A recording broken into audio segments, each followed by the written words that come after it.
اب ایک اور یونیورسل ٹروتھ آ رہا ہے. قرآن حکیم کی دعوت کا امتیاز ہے کہ اس میں بالکل دو ٹوک بات ہوئی ہے. اللہ تعالیٰ کا کوئی رشتہ دار نہیں ہے. اللہ تعالیٰ اپنے جو بنائے ہوئے ڈیوائن اصول ہیں ان کے اوپر بالکل کوئی ٹالرنس دینے کے لیے، کمپرومائز کرنے کے لیے تیار نہیں ہے. اللہ کے ساتھ کسی کی کوئی رشتہ داری نہیں ہے.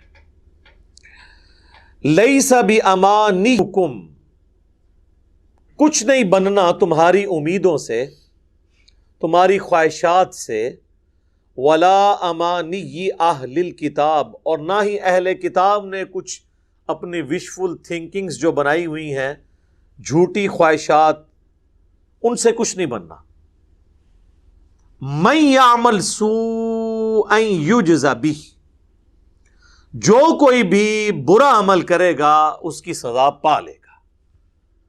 یعنی کسی کی خواہش سے کچھ نہیں ہونا، اور خواہش آپ کے سامنے ہے. کچھ بھی ہے تیرے محبوب کی امت سے ہے، حضور کی نسبت کی وجہ سے اللہ تعالیٰ ہمیں چھوڑ دے. یہ ہے وہ اصل میں چیز جو دھوکے میں ڈالتی ہے لوگوں کو. نسبت کام آئے گی بشرطے کہ اعمال بھی درست ہوئے، اور اگر اعمال درست نہ ہوئے تو صحیح مسلم میں واضح حدیث ہے، اللہ کے محبوب صلی اللہ علیہ وآلہ وسلم نے فرمایا جس کو اس کے عمل نے پیچھے چھوڑ دیا، اس کا نسب، اس کی رشتہ داری، اس کا اعلیٰ خاندان کا ہونا اسے آگے نہیں لے کے جا سکتا. حتیٰ کہ اس کا کلائمیکس ہے بخاری اور مسلم دونوں میں. اللہ کے محبوب صلی اللہ علیہ وآلہ وسلم نے فرمایا اے میری بیٹی فاطمہ، میرے مال سے جو تو نے لینا ہے لے لے، اگر اللہ کے حضور تو پکڑی گئی تو میں تیرے کچھ کام نہیں آؤں گا. اے اللہ کے نبی کی پھوپھی صفیہ، میرے مال سے جو کچھ لینا ہے لے لے، اگر اللہ نے پکڑ لیا تو میں تیرے کچھ کام نہیں آؤں گا. اے اللہ کے نبی کے چچا عباس بن عبد المطلب، میرے مال سے جو کچھ لینا ہے وہ لے لو، لیکن اللہ کے حضور تم پکڑے گئے تو میں تمہارے کچھ کام نہیں آؤں گا. اب مجھے بتائیں اس سے زیادہ کھول کے کیا بیان کیا جا سکتا تھا؟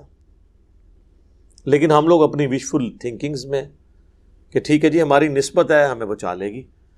اور یہ تصویر کا ایک رخ ہے کہ ہمیں بتایا گیا کہ اللہ کے محبوب صلی اللہ علیہ وآلہ وسلم شفاعت کریں گے، یقیناً کریں گے، لیکن بالإذن ہوگی. جس کے لیے اللہ چاہے گا اس کے لیے شفاعت کریں گے. لیکن تصویر کا دوسرا رخ اس سے زیادہ خطرناک ہے، اور وہ ہے سورۃ الفرقان کی آیت نمبر 30.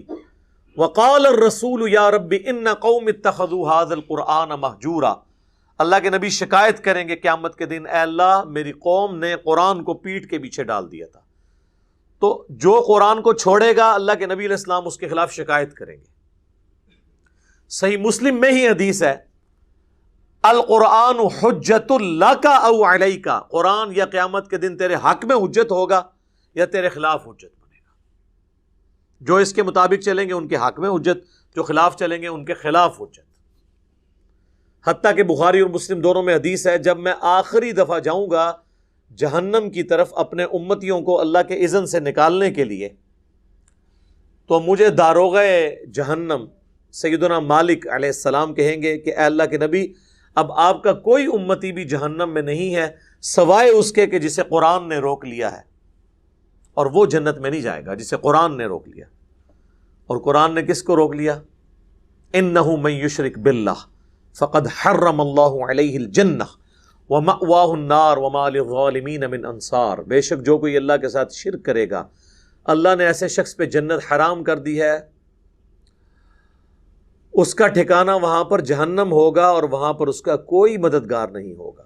حتیٰ کہ بخاری اور مسلم دونوں میں حدیث ہے اللہ کے محبوب صلی اللہ علیہ وآلہ وسلم نے فرمایا اللہ تعالیٰ نے ہر نبی کو ایک مقبول دعا دی تھی جو اس نے اس دنیا میں ہی کر لی، اور میں نے اپنی دعا اپنی امت کے لیے سنبھال کے رکھ دی ہے. قیامت والے دن اس دعا سے میں اپنے امتیوں کے حق میں شفاعت کروں گا، اور میری شفاعت سے ہر شخص کو نفع پہنچے گا جو میرا امتی ہے، سوائے اس شخص کے کہ جس نے دنیا میں اللہ کے ساتھ شرک کیا ہوا. شرک is the most sensitive issue in the sight of اللہ. اللہ کی نگاہ میں سب سے زیادہ حساس معاملہ شرک کا ہے. تو جس نے برے اعمال کیے وہ کرتوت کا انجام دیکھ لے گا.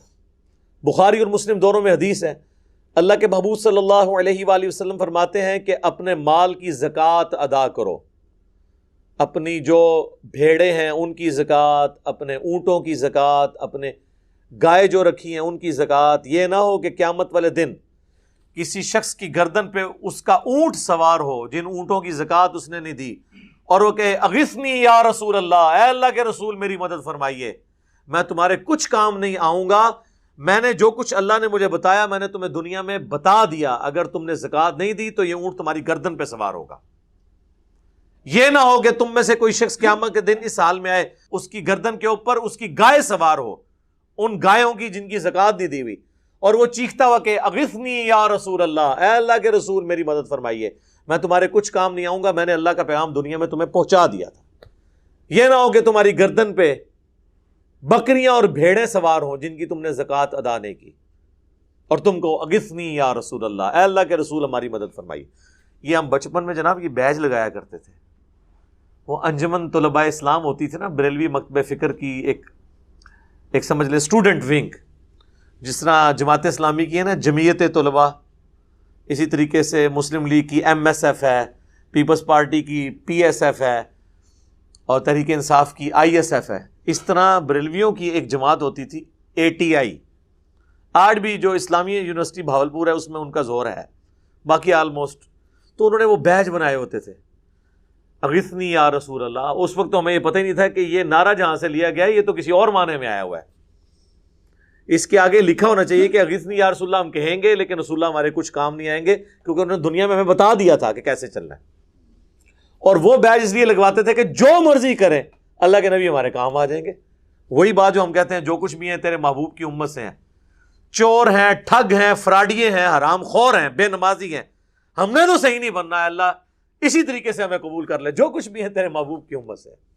اور میں کہتا ہوں کہ اگر دنیا میں مورل لاز ایکٹیو ہوتے نا، اسی وقت آ کے سر کے اوپر جوتی پڑتی کہ اپنی زبانوں کو لگام دو، اللہ کے نبی کے ساتھ اپنی نسبت جوڑ کر، اور پھر یہ دھونس لگا رہے ہو میں اس بات کی. تمہیں تو شرم آنی چاہیے کہ تم اپنے ناپاک زبانوں سے اپنے ناپاک کردار کے ساتھ اس نبی کا نام لے رہے ہو کہ جس نے دنیا میں سب کچھ تمہیں بتا دیا تھا. تو یہ آگے جوتیاں پڑنی تھی. تو یہ اللہ کا یونیورسل جو ٹروتھ، ایک یونیورسل قانون ہے، یہ سورۃ البقرہ میں بھی آیا تھا. کچھ نہیں بننا، نہ تمہاری خواہشات سے نہ اہل کتاب کی خواہشات سے.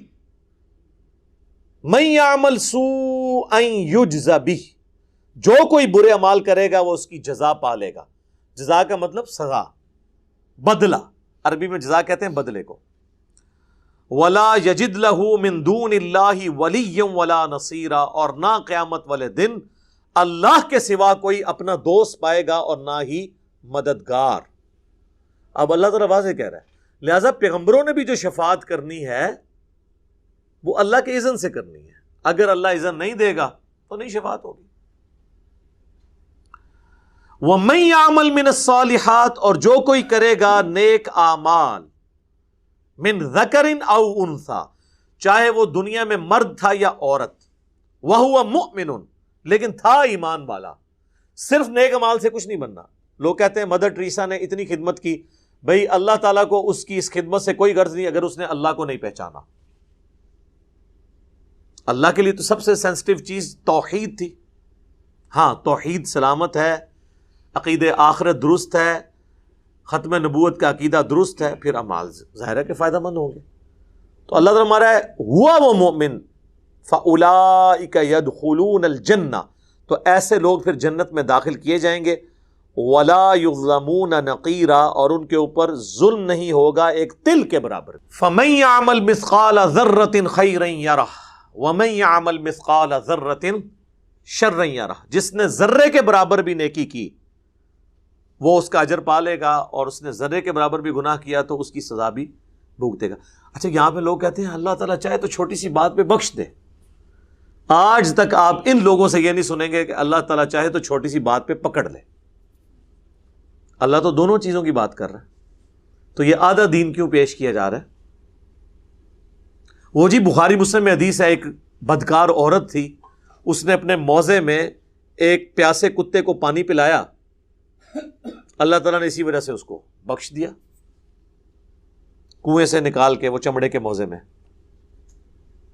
تو اللہ تعالیٰ چاہے تو چھوٹی سی بات پہ بھی بخش دے. اس حدیث کے بتانے کا مقصد کیا نبی علیہ السلام کا یہ تھا کہ زنا عام کیا جائے اور اس کے بعد موزے میں پانی پلا دیا جائے؟ اس کا مقصد یہ تھا کہ اللہ کی رحمت سے نا امید نہیں ہونا، اپنی کوشش کرنی ہے۔ اور نبی علیہ السلام نے اسے بیلنس کیسے کیا کہ بخاری مسلم دونوں میں حدیث ہے کہ ایک بڑی نیک عورت تھی، اس نے ایک بلی کو قید کر دیا اور وہ بھوکی پیاسی مر گئی۔ نبی علیہ السلام نے فرمایا وہ اپنے اس ایک عمل کی وجہ سے جہنم میں، نیک ہونے کے باوجود۔